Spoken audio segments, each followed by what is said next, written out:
second, third kick after it got some fuel into the cylinder. Ran great. But now we don't have spark, which I suspect, because of the age of the bike, that maybe my exciter and signal coils on the magneto are faulty or became faulty, or they were kind of just within spec enough to give me spark and it to run, and then run long enough to vibrate some rust or some corrosion loose, and now I either have a dead short or an open short. I don't know, but we're going to diagnose this. And this is the part of the restoration and repair that I told you a few episodes back that, you know, before you start on anything, you need the service manual. And this is one time where it doesn't matter if this was a modern bike, old bike, whatever.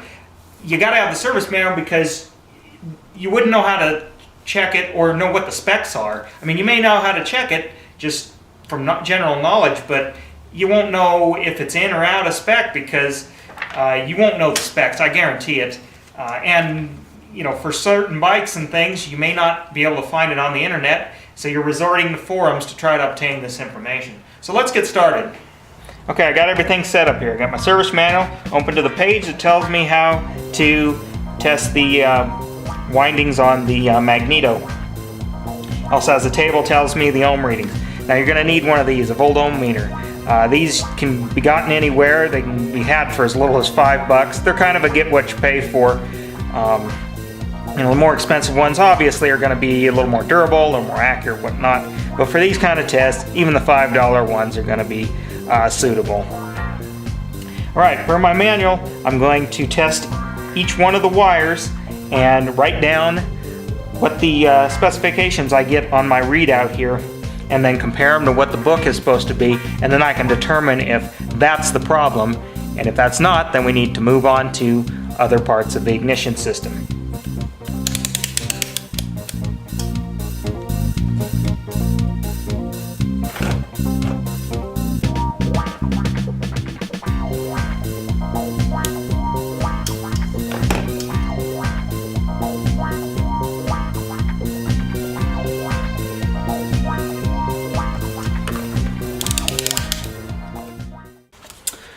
Alright, well, I've taken all my readings. I wrote them down on what the limits are per the manual and what each test gave me, and here's the readings here.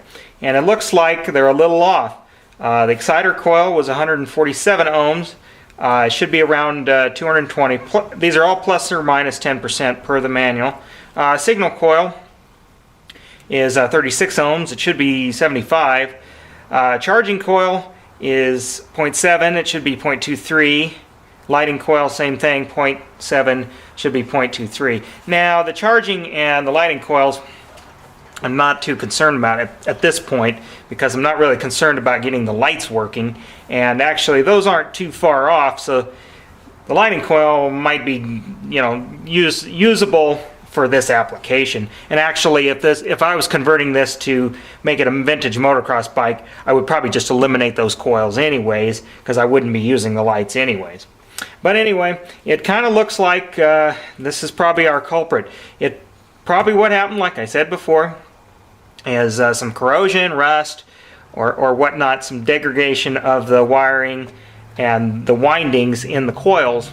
That's probably what caused this. And what this tells me is, since the ohm readings are going down, it means I'm having more of a dead short. I don't have a dead short because 0 ohms would mean I have a dead short, meaning it's grounded. An open short, I would have infinity ohms, or it wouldn't even read on my scale. So that's kind of how I determined where to go with this. So I have the tough task of finding replacement parts. Now,